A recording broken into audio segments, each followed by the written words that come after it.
Is my audio working or everybody just being real quiet? Yes, sir. Okay, We're waiting for the principal to show up, Mr. Mayor. gotcha. All right, how's everybody? Very well.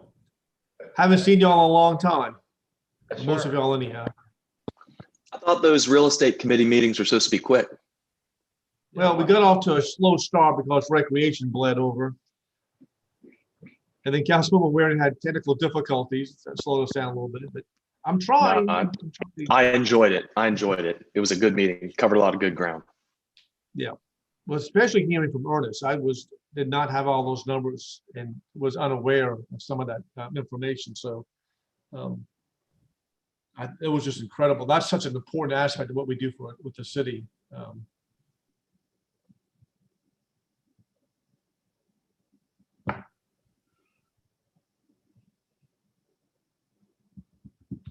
Jennifer Cook is the host now, okay. So yeah, when that guy at Vicor Scientific told me he wouldn't have been in Charleston but for the facility at West Edge, and they've hired 200 good paying jobs. I mean, that's good. That's good stuff. And those are the 250 jobs of folks we want to keep here in Charleston and not lose those folks. That's right. That's a diversification of that was the original purpose of West Edge, was so that kind of thing could occur. And you know, up until that building, it was, you know, retail and residential development, which could have occurred anywhere. But to get health sciences businesses started here that would have gone somewhere else otherwise, that was the whole point of the thing. So it's really working, which is great. Yeah, we got the Medical University right across the street, so it made all the sense in the world. Yep. I saw people in scrubs at the Harbor Club enjoying themselves.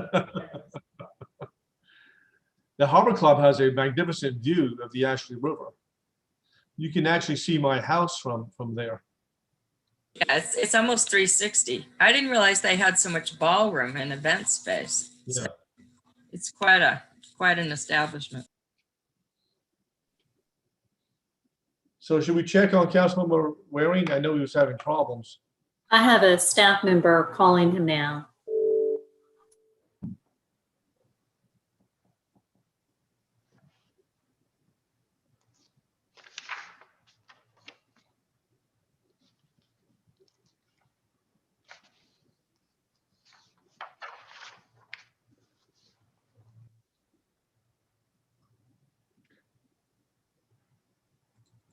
He's signing on now.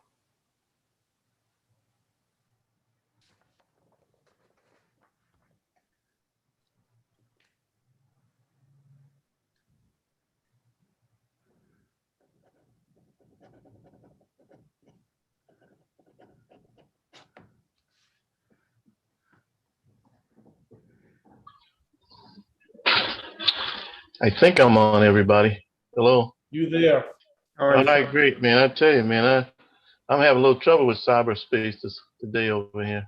I'm gonna give you a good technical term. My computer is acting up.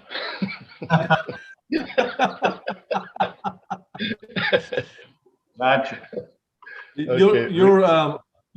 Your visual is still messing up, Councilmember Waring. Yeah, it's kind of herky-jerky all day. It's free. I mean, well, I wouldn't say all day, just since the real estate now it's kind of freezing. If you can hear me, it's not flowing.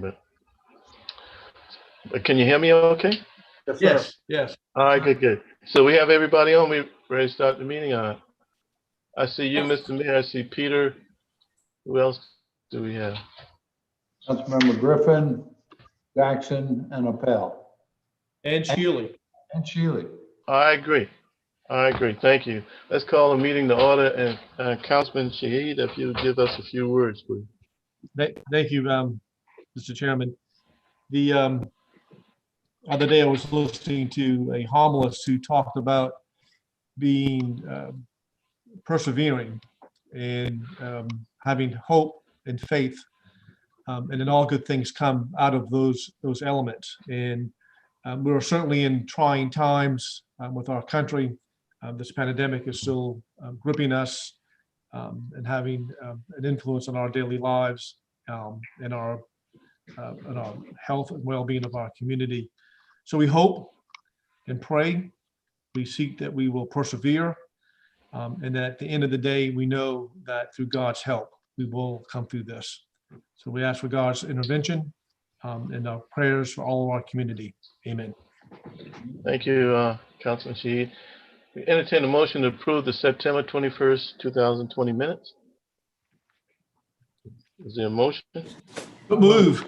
So move. Properly moved and Second. seconded. Any questions on those minutes? Hearing none, all in favor, please say aye. Aye. Aye. Any opposed? Mr. Bryan, temporary encroachments, are there anything that out of the normal? No, sir. We have a bunch of irrigation and one right angle sign. All have been inspected and recommended for approval, and we're offering you as information, sir. Okay, thank you, Mr. O'Brien.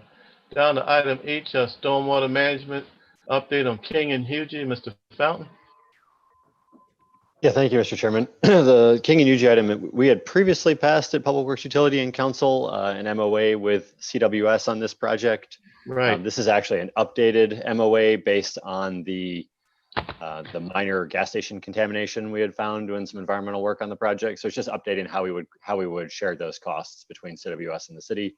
But it's still CWS, agreeing basically to be an in-contract utility relocation, as well as doing some in-contract utility work they had planned for the intersection anyway. Still working together to try to save both entities money. This is for information or for action? Nope, this is for action. This is asking the Public Works Utilities to recommend the approval of that MOA with CWS. All right, So good. moved. Properly Second. moved and seconded. Any discussion on that update? Hearing none, all in favor? I'm sorry, Please, Mr. Chairman, just the only point to note is as soon as this goes through, we'll be able to notify RIA, which is the grant agency, of the final scope of work, and then we should be able to take it out to bid as soon as RIA approves. So we'll be hopefully going to bid in the next few weeks on that project as well. That's wonderful. That's wonderful. Now let's carry the motion. All in favor of the motion, please say aye. Aye. Any opposed? Thank you. Mr. Fountain, item 2, Church Creek drainage improvement. The Yeah, thank you, Mr. Chairman. So grant. this is, I'm sorry? No, what do you call it? The NIFWA grant? It is, yeah. We say the NIFWIF grant for short on the National Fish and Wildlife Foundation. Right. So this is the actual acceptance of the grant that we previously had approval to apply for the $1,345,000 of federal funds with our local match, which is a combination primarily of existing drainage fund budget and then a little bit of in-kind matching from some of our partner agencies as well.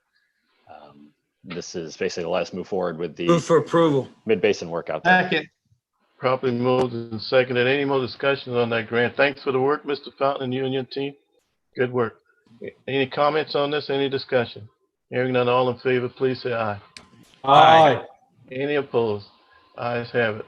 We're down to Church Creek drainage improvements discussion on the plans. Basically, is Councilman Dudley online? I see. Well, Mr. Fountain, maybe you lead off on this, and I see Mr. Wood online as well. Yes, yeah, I can certainly start us off on this one. Let me make sure I've got the right presentation pulled up. Just have a very brief presentation.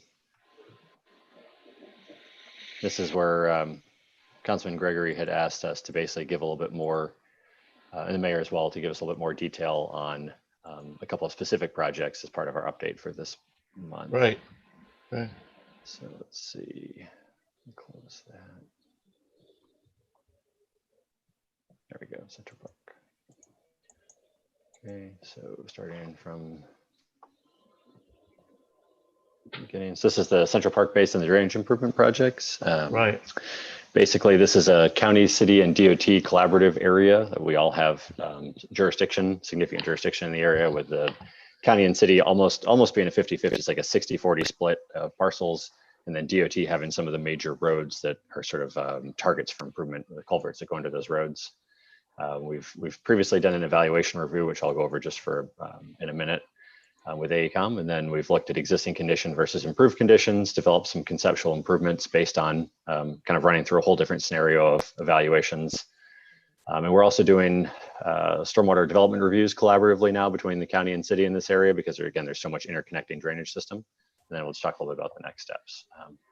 Collaboration. So again, previously we've worked together to collect quite a bit of data across the basin.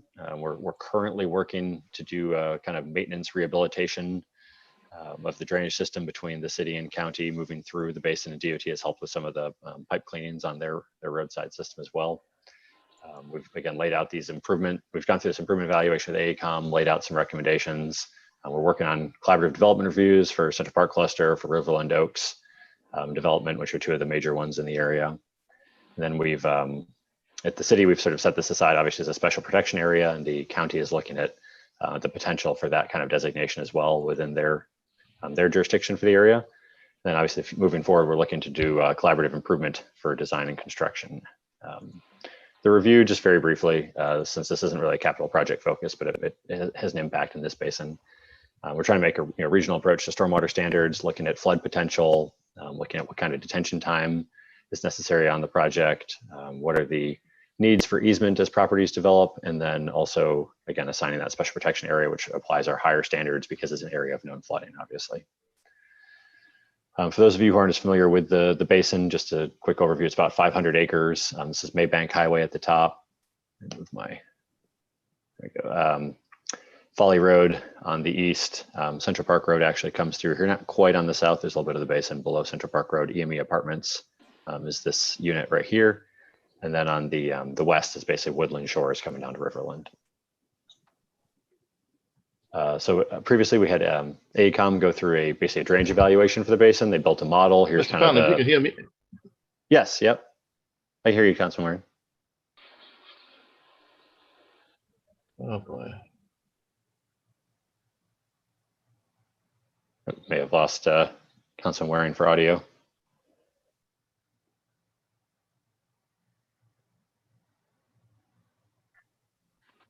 Yeah, experiencing that, but I can hear. My point is you going in and out to me. It could be my computer. I don't know. Okay, I'll try to keep going and let me know if it gets any better or if it gets any worse. So the model here, again, this is all the subbasins that were modeled throughout the model. Yeah, I can hear you now. I can hear you now. Okay, showing how we built it together. Went through adding soils, land use, some field survey and review work, some plan development reviews, met with residents in the area, looking at flood reports and photos to validate the model and make sure that we were seeing what we should be seeing and that the model is being built correctly. Identified some other local issues we might not have been seeing in the kind of larger overall scheme of the model. And then we did evaluate this for storm surge scenarios where we wanted to make sure, again, it keeps working during major events as well as in future conditions with climate change accounted for. We looked very briefly, just explain it very briefly, we looked in pretty good detail at 3 different types of flood improvements. So we looked at maximum depth, which is like severity of flooding, which structures are being flooded, how distributed is that flooding as the flooding comes up. We looked at duration of flooding. So it's not important just does your property get flooded and where is the flooding, but how long does that flooding last for before the water comes back down? Again, having 3 inches of water or 6 inches of water in a roadway can be a challenge if it's 4 or 5 days, but if it's only 15 minutes during the peak of the storm, it's not nearly the same issue. And then we looked at frequency of flooding. That's basically the recurrence. Is this something that happens every time it rains, or is it only during major type hurricane events? So the graphs on the side just show how the model evaluates existing condition and post conditions. This is just showing some examples where flood severity, maximum depth wasn't decreased as much, but the recovery time is very quick. It goes from basically a couple of days of still showing no recovery in the red to really recovering within a few hours to a non-flood condition in the green. So these are different types of evaluation that were run. Just briefly, this is the existing condition model in what we call a 50% annual exceedance probability storm event. That's a storm that again would occur on average with a 50% probability in any given year, or if you stretched out an infinite amount of time with today's exact weather conditions, once every 2 years approximately. But it could occur, as we've experienced in the last few years, on back-to-back days repeatedly. So this also, we looked at storm surge. The red is sort of your You are muted. You can mute or. So the red is your areas of sort of severe flooding. The yellowish orange is areas of moderate flooding, and the blue is areas of sort of like more of a nuisance or very minimal flooding. Again, 2-year storm event. It's showing where we see flooding even in a 2-year storm event pretty widespread and pretty severe across the basin. 4% event. So now we're looking at what you call a 25-year storm, 4% chance of exceedance. Obviously, the flooding worsens a little bit and also spreads in geographic area, as you would expect. This is then looking at the improved conditions. So in the 2-year event with the improvements recommended by AECOM, the basket of improvements recommended, basically you see almost a complete reduction of flooding. There's still a few little localized pockets that again experience that peak severity of flooding, but have a much faster drawdown time again. And then even in the very large storm events, the 4% storm events, you're still seeing a greatly reduced geographic distribution of flooding and even more reduction in duration again, as things can actually drain out. And a lot of that is still due to tidal impacts in this area. So area 1 improvements, that we kind of broke this into 4 project areas. Let me jump back and explain those areas. So the area 1 improvements sit in the primary canal. Let's see, there we go. This primary canal here at the bottom, area 1 is kind of going to be this area. Area 2 is going to be as you go upstream in the canal. Area 3 is going to be the Laurel Park subdivision. And area 4 is going to focus more on the western portion of the basin with Howell, Stephen, Hollins, Fleming, different set of roads. So area 1, again, here's AME Apartments, here's Central Park Road. So this is looking at adding basically box culverts to replace the undersized pipes at Central Park Road, at the EME Access Road, and at Riley Road, which are the last crossings before you enter more of a traditional stream than the man-made canal section through here. It's also adding in check valves. It's making another improvement to kind of a lateral system that comes in here to help bring more water to a further downstream point rather than kind of having this flow north and get into the choke points in the Marlboro neighborhood. And then it also has some improvements to the channels within this area to make sure we're having kind of a consistent level of conveyance. This is an area that the city is taking the lead, with basically the county providing some support, especially hopefully with the permitting, as they have like a staff reviewer through a MOU with the Army Corps of Engineers, where they basically have a prioritized review capacity with the Army Corps of Engineers. We're also right now working with AECOM to develop basically the scope for preliminary engineering. We hope to have that in the next few weeks so that we can move forward with these first 2 projects. Area 2 being the second project here. This is again moving just upstream. Area 1 is just to the south here. This is as you move up the canal. This is the Marlboro neighborhood on the left, the Laurel Park neighborhood on the right. Houghton Drive comes across here with the tennis center, for those of you who are familiar with the area over on Fleming. This is basically improvements. This area 2 is improvements to the canal, trying to make a more consistent cross section, stabilize some of the erosion damage on the canal, and basically improve the ability for water to get to the canal and then through the canal down to where those improvements were made in area 1. Again, the city's taking the lead on this area as well, with the county again providing some support. The city's again working with AECOM under that same scope. So area 1 and 2 will basically be part of that initial scope that's recommended for looking at moving to preliminary engineering and design work, permitting work.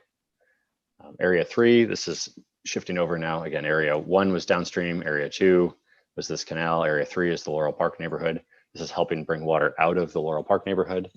Area 3 is primarily unincorporated county and DOT roads. So this is one that the county is taking the lead on, with the city again providing some support and helping with the area 1 improvements, which basically provide the capacity for area 3 to be able to discharge down through the system.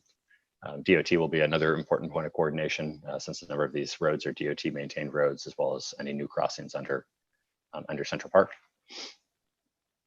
And then area 4, this is moving over to the western side of the basin. This is the Fleming Road here. As you come to the north, you'll see Stephen, Howell, Hollins comes across here just for reference. So this area, the improvements are basically looking at adding some new storage potentially on a parcel kind of between Hollings and Fleming. There's a small triangular parcel there that the county has been working with the potential developer of Riverland Oaks as part of their potential downstream improvements if they go through with permitting on that project to add storage here, improvements for conveyance here. But really the major improvement necessary in this section of the basin is that right now the drainage kind of continues through where this blue line is here under Forest Lane. And then it kind of enters a series of non-easemented backyard ditches and pipes and systems that kind of run right next to people's houses and garages and kind of through different properties. It really is a very inconsistent flow path, has some disconnection in it, very hard for the water to get out and get down to the eventual outfall. So we're looking at different ways to connect that system back over to basically a larger drainage system that runs north-south through this old borrow pit and then up into a larger canal that the county has here and has improved over the years. So that's sort of, yes. Mr. Fountain, this is on my screen, I just see one thing, flood duration. Does anybody else have all of these other things that Mr. Fountain, what do you have other people have on their screen? I mean, are we supposed to be seeing anything besides the flood duration page? Yeah, yes, you've missed a lot of slides, council member. I mean, I heard it, but I mean, again, Right. my screen's We've transparent. seen, we have Okay, maps. good. Yeah. All right, good deal. If everybody else has seen it, that's fine. I'll catch up to it. Go ahead, Mr. Fountain. Okay, thank you, Mr. Chairman. So area 4, basically for moving forward with this set of the projects, the city had this as its #1 improvement project for the County Transportation Committee, the CTC committee, which is where the state gas tax portions of the state gas tax funds are returned to the county if the county chooses to make a committee, which the Charleston County did. They can allocate out that funding for projects. The city applied for basically drainage improvements in this area as its #1 project. DOT had it as one of their top projects for the area. So this was awarded $260,000 of funding by the CTC committee. The county is planning to basically take the lead on that funding and is currently preparing an RFQ for improvement design at the crossing of Central Park down at the bottom, which currently overtops in tidal and high tide conditions, as well as can overtop in some of the storm conditions. So it's mostly a tidal overtopping. It's also an outfall for this large borrow pit. So it's basically the downstream improvements for this eventual upstream set of improvements. That's what the county's taking lead on at the moment. So next steps in the next year, basically, we've talked about which initial improvements we're recommending. We hope to get through initial design of those, again, coordinating between city, county, and DOT, so that in the next 1 to 2 years, we can finalize construction plans and documents as we go through the permitting efforts with the Army Corps of Engineers and the South Carolina GHEC OCRM office. That will then allow us to get to construction in 2 to 5 years. I mean, assuming funding moves through well, 2 to 3 years is sort of the realistic time frame for construction of most of these improvements. As we kind of move into the upstream portions of the basin, that's where you're pushing out to more than 5 years, or if the funding or permitting become something very unusual, we could push out to that time frame. But it's sort of 2 to 3 years for initial improvements, 3 to 5 for some of those follow-on improvements. That's what I had for Central Park. If there's any questions. Okay, let me ask some questions. I see Councilman Gregory online. Councilman Gregory, you have any input? I mean, this is kind of in your footprint in your district that you represent. Yeah, it is. And I did get the same debriefing at one of our other meetings. And some of my questions probably was answered. Okay. Mine had more to do, however, with where the big ditch goes under Central Park Road. And we all know that the size of the pipes are problematic. But if I'm hearing you correctly, Matt, we couldn't just simply enlarge those pipes without doing other things downline, such as making sure that we have the, is it called the gate? What do you call it to keep the water back in flow? Yeah, the check valves or gates, The or check yeah, there's a number valve. of different methods for it. Right. And if I heard you correctly at the last debriefing, you really can't do any of this without doing the other. In other words, we couldn't just do area 1 now because down the line, 2, 3, and 4 will also have to be connected prior to that in some form or fashion. So area one we could do first. The area 2 and 3 will not have a significant improvement until area 1 is complete. And Right. then area 1 and Mr. David Wood from AECOM's on the line too, if there's any questions directly from the AECOM team. He was kind enough to join us at your request, Okay. Councilman. But one of the things that we did look at, and I'll speak for David briefly, is the option of installing larger culverts without the check valve systems. Basically, there's Yeah. enough tidal influence in the area. We didn't see as much improvement from that scenario. Basically, during a high tide, you see very minimal improvement, practically no improvement. In a very low tide event, you may see some reduction in duration or intensity, but it's sort of one of those questions of when we do environmental permitting with the Corps and with OCRM, they generally want to see what the overall intent for your project is. So we're not sure if trying to go forward with kind of a partial approval would end up creating more slowdown and difficulty in the long run as we kind of came back and asked to immediately modify what we had just permitted. They might kind of think we're looking at two different approaches. So we'd come in telling them up front what we're trying to do, but I know we've tried to do something similar, and Councilman Shealy was on the line, and Glenn McConnell, the Glenn McConnell widening, and the Corps basically come back and said, no, you need to kind of assess what you're going to do overall for the basin here, not just give us a kind of a short-term plan for the project. Matt, do you know of any situation from your county experience where they have allowed us to go piecemeal, especially if it's going to have some community benefit? So the Army Corps normally doesn't look at community benefit, really. They look at ecological impact, and they generally don't have exemptions for this kind of thing. We did talk to them originally about just even putting temporary check valves on some of the pipes, and they said that they don't even have a nationwide permit, which is sort of an expedited permit for check valve systems, that has to go through the individual permitting process, which is generally at least 12 to 18 months. Gee. And that's just the way they're set up from those potential impacts ecologically from basically cutting off that saltwater flow. Mm-hmm. But what would you suggest we do to at least get some relief to that area? Yes, I think the thing to focus on initially are those area 1 improvements. I think that's that's the area where you're going to get the water out the fastest. And if we can get the check valve systems in, you also prevent some of the inflow from having impact. So that's kind of the best immediate bang for your buck on the area 1, 2, 3 area, that it will help everyone to get those improvements in. But we're still 1 to 2 years out before we can get to it, if I understand it. Yes, correctly. That's correct.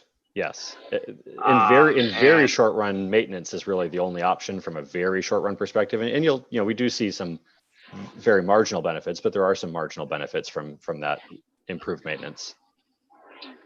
Mr. Fountain, let me ask this, Mr. Fountain. Now, do we have any ditches or pipes out there? In other words, if all the ditches and the pipes in the areas you described were open, what kind of relief would that bring? So that one's a little bit tricky, Mr. Chairman. It's a balance that if you open if you went through and improved the Laurel Park neighborhood very thoroughly, and you brought all the standing water, which you couldn't do it because there's backup in the Wimbledon Canal already. But if you helped move that water more efficiently into the canal, you might worsen the downstream situation for the benefit of some of the upstream property owners. You still wouldn't be able to fix the flooding. There's far too much what we call tailwater impacts, like the water in the canal is too high to efficiently get the water out of those neighborhoods. But there is kind of a juggling act right now where you don't want to move the existing water around too much to flood out new people who aren't currently flooding, and trying to help someone else. And that's what AECOM built that model for, is to make sure that we're not doing that accidentally as we do these improvements. Now, when you refer to the canal, you're talking about the man-made built canal? It is, yes, yeah. It's it sort of sits between Flint Street and West Wimbledon. No, East Wimbledon. I'm sorry, East Wimbledon. Okay. Coming north off of Central Park. Now, I And see it's Mr. huge. It is huge. Okay. I see Mr. Wood almost standing up. Do you have anything to contribute to this, Mr. Wood? No, thank you, council member. I'm happy to answer questions, but Matt's got it covered pretty well. Thank you. Okay. All right. So as far as getting something done soon, that doesn't sound like that's in the cards. Even if we have the funding identified, what would be the accelerator that we could game plan? If we identify the money, how long does it take to kind of get some of the solutions being put in place? And David, certainly jump in, but I'd say that if we can get design funding set up, we're generally looking at something on the order of 18 months probably for permitting between the Corps and DHEC. We are trying to work with the county to see if we can, again, use their kind of accelerated access, but even they can only accelerate a little bit. There's only so much they can do as well. And we do have to fit in with their other projects in the queue as well. That would probably let us get to, again, potentially bidding construction work sometime in the next 18 to 24 months, and then having that construction occur over the year after that. And would focus, I mean, from a financial standpoint, you want to focus whatever money you had available first on Area 1, then move into Area 2 as more funding becomes available, with the county, meantime working in Area 4, which is sort of a somewhat hydraulically separate from the Area 1, 2, and 3 improvements. Okay, what do we need to do as a mayor and council for you all to be able to say ready, set, go on what you just said? What do we need to do? The biggest thing will be as we finalize, and David and I have been working back and forth the last couple of weeks, as we finalize the scope and fee for the preliminary design work with AECOM. We'll need to get that approved through council, and including the necessary funding, be able to move in. And then basically as David's team works through the project, they'll develop better cost numbers for the construction effort. We'll bring those back to budget ad hoc and council for inclusion into the drainage fund for capital project expenditures as we move down that 2 to 3 year time period. And what you're talking about takes how long? What you just said, be able to bring it, get with So David, the EECOM, scope, and then bring it yeah, to the us. scope work we would have to council, certainly this calendar year. We should have a scope hammered out this month, and then it'll move through the city approval processes and hopefully get that to you in November to look at for review.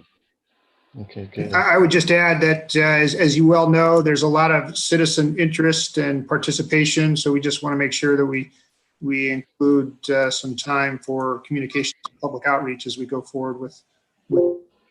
Thank you, Mr. Wood. I think that's a must on that. I mean, It's a given. that's a must. Now I've been talking. Any input from other council members? Councilmember Ross, Councilmember Griffin on the committee. Mr. Mayor? Thank you, Mr. Chairman. First, I just want to thank Matt, his team, AECOM, my fellow James Island council members, Councilmember Gregory, and of course, Councilmember Jackson for the work here. This is a very, very tricky area. This is an area where there are a lot of very well-informed, activated community members and leaders that are very, very passionate about stormwater, and frankly, I think raised the profile of this issue in a very significant way. But I think that if there's anything that this presentation reveals is just how complicated it is, particularly in these multi-jurisdictional areas, to retrofit,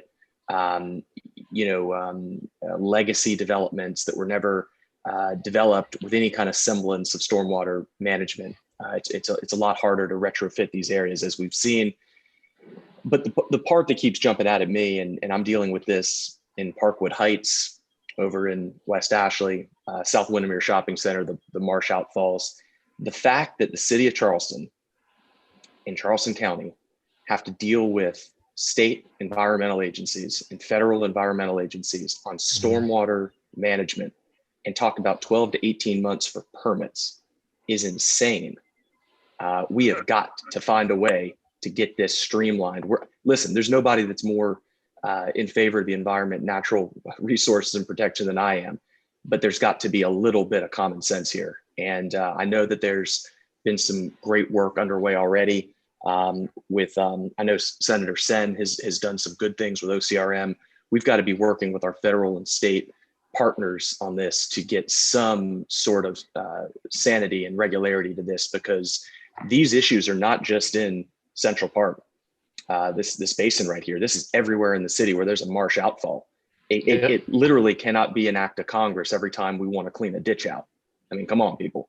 And this is an example of where, city of Charleston, we're on the front lines of stormwater, but we need some major help, both from a regulatory standpoint and a financial standpoint from our other branches of government to make real significant differences in this issue. And I just felt compelled to say that. And I think that this topic, this Central Park area, is just a case study in what we need to do to improve these systems and make these things far more efficient and productive, because there's countless examples of this around the city, and it's going to be an ongoing issue in the future. Thank you. Councilmember Appel, I mean, you're not 99% right, you're 100% right. So how do we convert that to an action step? And now we have really good discussion in public works around this, but how do we take that? We got the people engaged out there, believe me, the people out there will help. You want me to write us. another letter to I'll write another letter to Senator Graham and Senator Scott and see if they respond this time. I think we need something more collective, I believe, than one council member writing, as opposed to those people that's going to turn out in November to vote. If they knew it, maybe they would be writing and calling as well. We got this problem all over. I mean, this outfall problem, you're right on that. And we've known about it for years. I think they gave us the right to go and clean it out by hand. Going out there with a shovel in the marsh by hand, it's just ridiculous. But you're right about major government, find a larger way to approach that.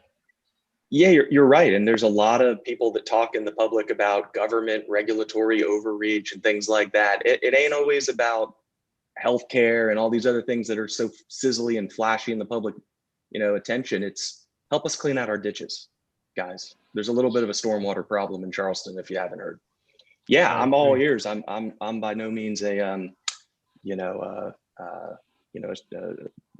expert on how we consolidate this, but there's clearly there are the folks here on James Island that have been very activated politically over this. You've got the downtown crew, the groundswell people, and there's a lot of people that are passionate and tuned into flooding these days. And I think that to the extent that energy and interest and passion can be harnessed towards some improvements in the system. And again, we're not talking about just, let anything go in the marsh. We're just talking about establishing some general permitting parameters and guidelines. So it's not this, we're having to reinvent the wheel at such a costly and time consuming pace every year. So I'm all ears for some brighter people than me to come up with a way to help make some progress on this issue. Yeah, I don't think we're the only one in coastal area that has that problem. I'm gonna recognize you got Council Lady Jackson. I just want to make sure any committee members have anything to say first. Hearing none, Council Lady Jackson. You're on mute if you don't know.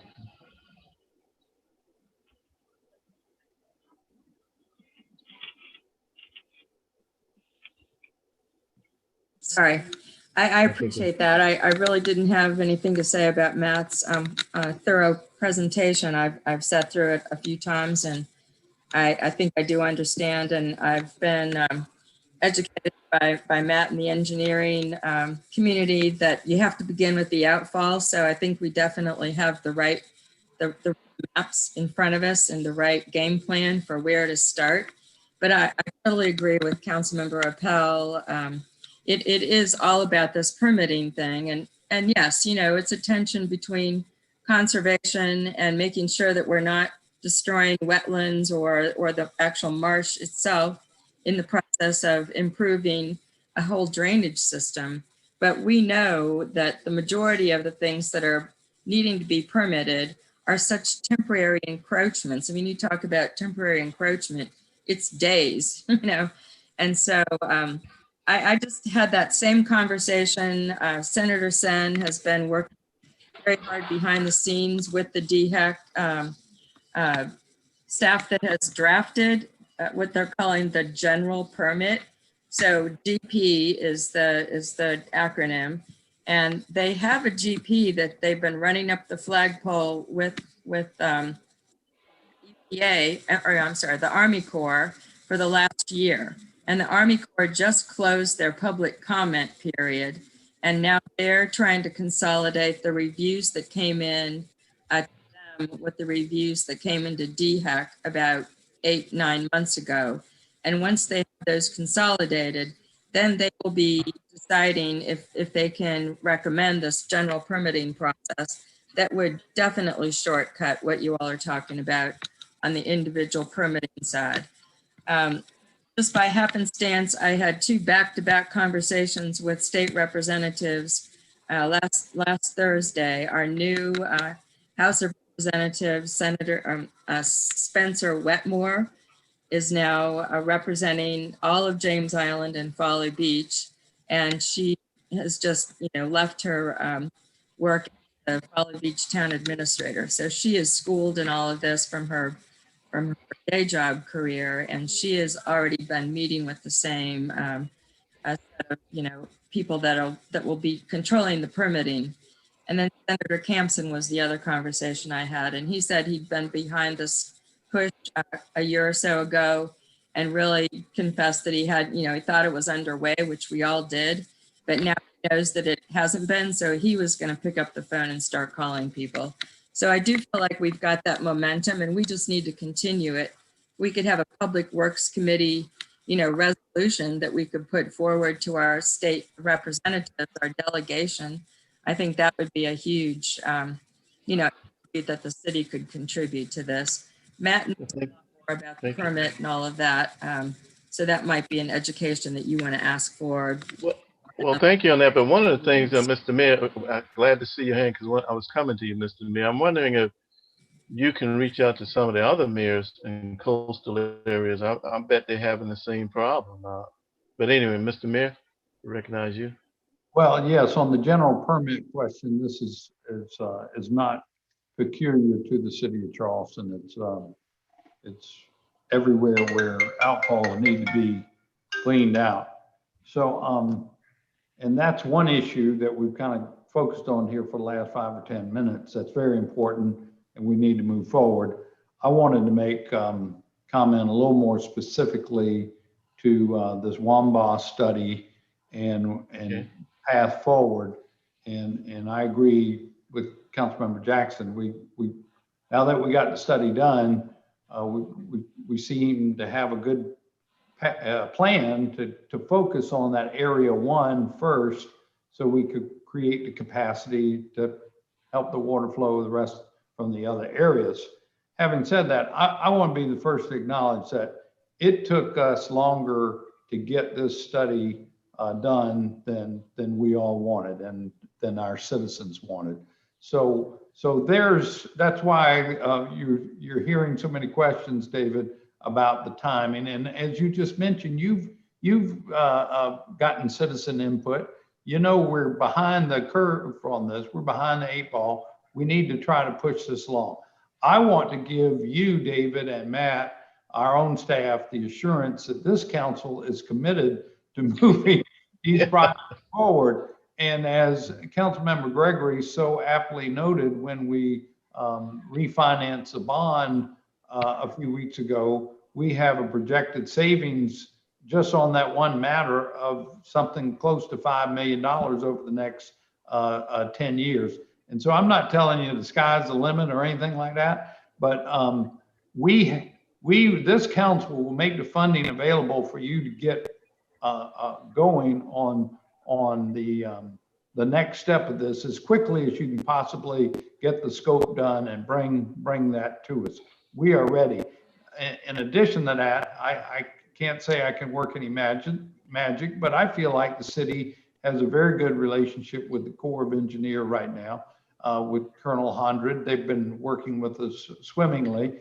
And when you're ready and that application goes in, you let us know and we will make contact with them and urge them to prioritize it and push it along. We all collectively, this committee and this council is ready to move this forward as expeditiously as you can. So I just wanted to make sure everyone understood that. All right, thank you a lot, Mr. Mayor.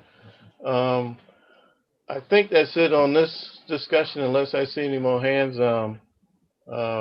We got number 4, Signal Point in Grimble Road. Yeah, thank you, Mr. Chairman. I did just want to mention too that the city did comment and collaborate with a number of other jurisdictions on the Army Corps of Engineer permit, as well as general permit, as well as a little over a year ago on the DHEC OCRM general permit for outfall cleaning. That's something that we have been coordinating kind of up and down the whole coast with different agencies, trying to make that work occur and happen. And we haven't had a lot of success yet. So I certainly would encourage anyone to reach out to their fellow elected officials, because it is that even the most recent Army Corps of Engineer permit basically proposed that any 5-acre working area, if you had more than 0.1 acres of disturbance, even grass cutting within the marsh, you would be paying mitigation fees for the marsh impacts above that 0.1 acres. And they didn't really specify, one of our comments was they didn't really specify if that meant like every time you cut the grass, if that's a new mitigation payment, even though it's the same area that you're kind of continually paying mitigation for. So we did have a series of comments. We worked with some of our consultants as well and kind of put together a good package of questions and comments, and we'll see where that goes. But the Corps and DHEC have both said they get a lot of pressure from the resource agencies and from kind of the environmental agencies to push back and restrict those impacts to the marsh. So that's something that we need to make sure the impact of that to us is being understood by them as well from a flooding perspective. Okay, good. All right, thank you for that. Thanks for you and Mr. Wood for all your input on that. Now, item 4, Signal Point and Grimble Road drainage improvements. Yeah, thank you, Mr. Chairman. So this is an update I'm providing on behalf of the county for sort of the other major capital project work going on in James Island right now. So this is one that the original plan from a few years ago was the city kind of working on the initial improvements, coming up with the evaluation plan, the work that AECOM's done in Central Park, while the county kind of worked in the Grimble Signal Point area. So this is the kind of the other project that's been going on. For those of you who aren't familiar with some of the work we've done in James Island, I know Councilman Jackson and Councilman Gregory and Councilman Appel, they've seen this before, but this is sort of work that we did with the county, town, and city all working together on James Island and this drainage commission that's kind of takes place in the physical island of James, not the town, but the physical island, to lay out different drainage basins, come up with a common picture between the 3 entities, and evaluate some basically basins for impact from flooding and different paths forward for improvement. So you can kind of see the Central Park Basin is up here in red, is really one of the highest priority basins for improvement. So that one's been worked on. One of the ones that have been worked on actually before we came up with this study is Signal Point Grimble, which is down in this area. So the basin, this is Grimble Road here. You have kind of South Grimble and Grimble. It actually connects all the way back around here to Folly, coming to the north and south. The large object you see here is the elementary school, James Island Elementary, with the new library kind of coming into the side here, just for orientation purposes. The basin again contains the school. It contains the new library. It has Signal Point, kind of the Commerce Park that's on sort of the northern end of the basin here, which experiences some extremely severe flooding. And then there's a kind of a series of kind of historical low density residential. It's one of the kind of the older communities in the area. A lot of homes on kind of larger lots that experience a lot of persistent and pervasive flooding in the area. So just from a elevation map, again, color coded elevation, kind of pink being the low here coming out to the marsh. You can basically see that Grimble kind of creates a dam for this center area, and that's where a lot of the flooding is occurring, is that this low blue area just kind of fills up with water and really doesn't have a way to get out. You can see there's a small old farm ditch through the middle here, but it's heavily constricted under the two roadways. Basically, again, the roadways were constructed without really accounting for the amount of water that was trying to move through that system. So the county's been working last few years. It's work actually I'm familiar with from when I was still at the county, doing design work to improve these downstream constrictions again, so that you can get water out more expeditiously. And County Council actually just awarded, I think they're meeting about a week ago, the construction contract to upsize the pipes under Grimble here and under Grimble Farm Lane here in this ditch system. About $400,000 construction work that should start as soon as the contractor basically fills out the final application or final documentation and accepts the award. That should be a 6-month construction duration. There will actually be about 2 months of road closure due to how much utility work there is. That's most of the work, is upsizing those pipes and relocating utilities. Again, this is a loop road, and it's been done in coordination with the school. So it's being timed to minimize impacts to residents, but the county is doing quite a bit of notification in the area to let people know about those potential impacts, and we'll help out with that as well as they get closer to that closure. So that will go in combination with some of the improvements and maintenance work you can see on the canals here.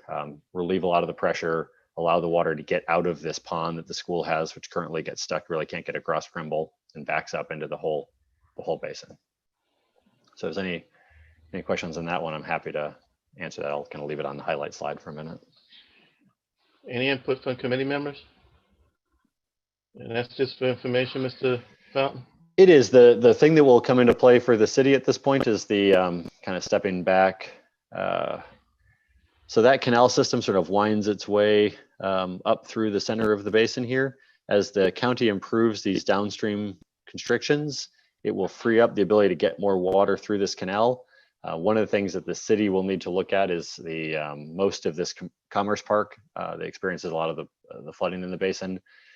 We may need to improve some of the connections into that primary canal system now that it can handle the additional water. So that may come up as a future small project or something to look at, but it's not for action at this time. It's just more for information. Thank you, Mr. Fountain. Item I, we have an ordinance to amend Chapter 27 of the City Code.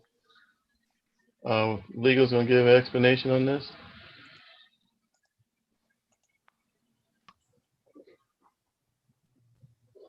Chairman. Okay, great. This ordinance is a very simple correction that we need to make to our flood ordinance. And it's simply to add a definition for violation. When we have enacted the new flood maps, one of the things that DNR has done is to look through our ordinance to make sure that everything is in order. And they gave us a checklist of things that should be changed. And this was one of the required changes that they had. And basically they just said that we're missing this one definition. Other than that, our ordinances are good to go. Okay. Any question on the ordinance? Do we have a motion on this ordinance? So move. Properly moved and seconded. Any discussion? Hearing none, all in favor, please say aye. Aye. Aye. Any opposed? Thank you, Ms. Haverson. I think that's it on this agenda. Any additional information to come before Public Works Committee today? Mr. Mayor, I want you to note that we finished before real estate. This meeting was over with in 43 minutes. Just want you to know. I mean, Now, Mr. Chairman, we had to hold up because of your technical difficulties. No. This is the second month in a row. Second, I just want to be properly duly noted. Beyond that, listen, y'all take care, stay safe, and we'll see you tomorrow. We stand by.